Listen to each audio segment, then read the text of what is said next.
of the biggest lies we have ever been told is that we have enough time. I'll start by telling you the story of a grasshopper and an ant.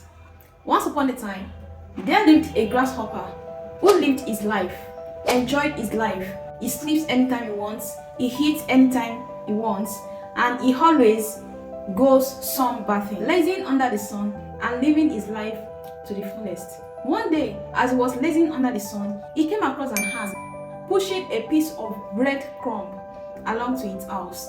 And the grasshopper asked the ant that, "Hey man, what are you pushing this piece of bread for? Like, what do you want to use it for?" The ant replied the grasshopper that, "I am saving these foods for the winter time. We are in the summer now, so I'm saving this food for the time where there won't be much food to survive." And the grasshopper was like, "Ha ha ha ha. You have still a lot of time to do this kind of boring work. Why are you stressing yourself over something that is not even worth it?" And the ant was like, "Well, whatever." Now, you know what the grasshopper did? He made fun of the ant and went for his sunbathing as he used to do. Then, there comes the winter time. During the winter time, the grasshopper stayed at home all day because the weather is not favorable to his skin and health. And as he has stayed home, he did not save food during the summertime. And suddenly he started feeling hungry because he couldn't take it anymore and he couldn't go outside in search for food. He kept trying to adapt with it, like one day it will be over, one day it will be over, but still the winter is not over yet. And he just decided to brave up one day and just go out in search of food. At this junction, I cannot come and die. I need to go and look for food. Then as he went outside, all the places and area his surrounding were covered with snow. So there is no way he can enter the snow and search for food. He just went back inside and he stayed home all day until he grew weak and died of hunger. Now, from the story I just stated, you will notice that the ants possess a proactive characteristics. Proactive in the sense that the ant was brave enough to notice that there are two seasons, which is the summer and the winter.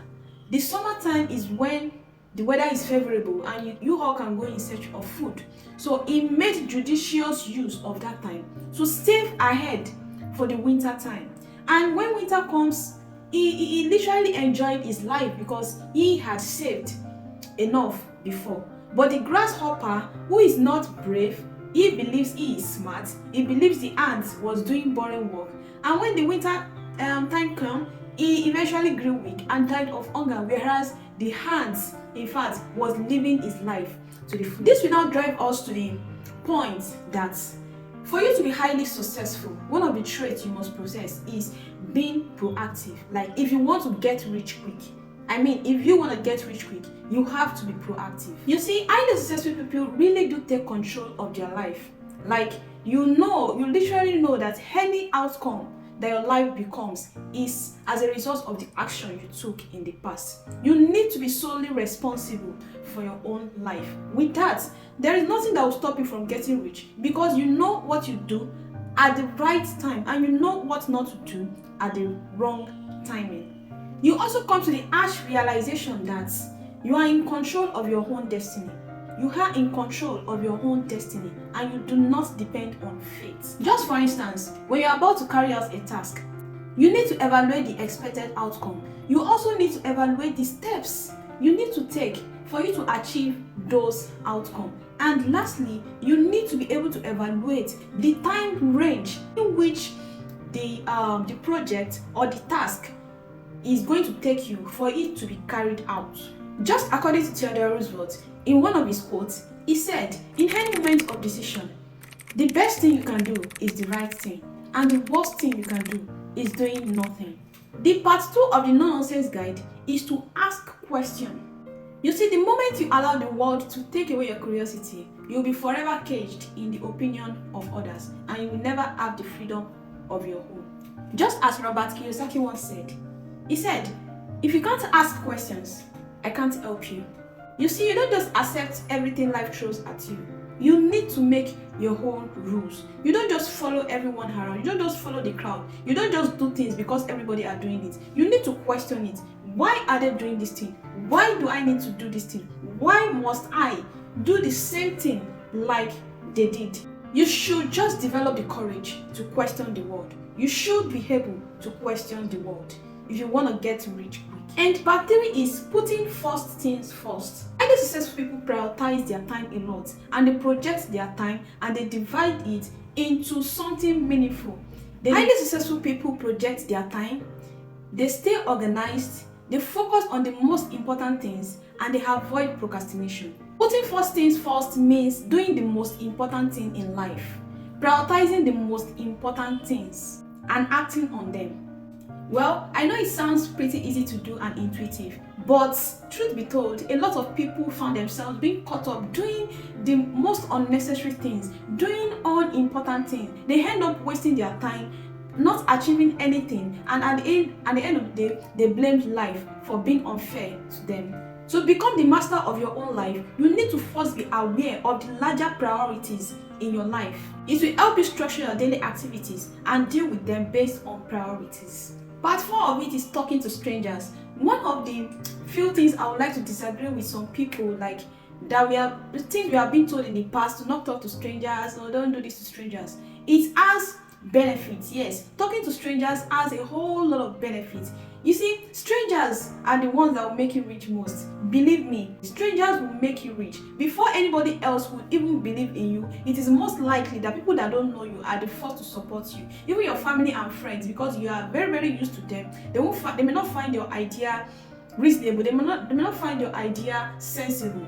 Though when we were a kid, our parents used to tell us, don't talk to strangers, don't talk to strangers. Well, maybe they are right, but after all, we are no more a kid. You literally need to embrace the act of talking to strangers every day, especially online, because these strangers we are talking about, they hold more keys to your success. You really need to embrace the act of networking with highly quality people. I mean highly quality people, because highly quality people, they value their time and they work well with others and they value collaboration. The part 5 to the no-nonsense guide and to get rich quick is to start small and do not set unrealistic goals.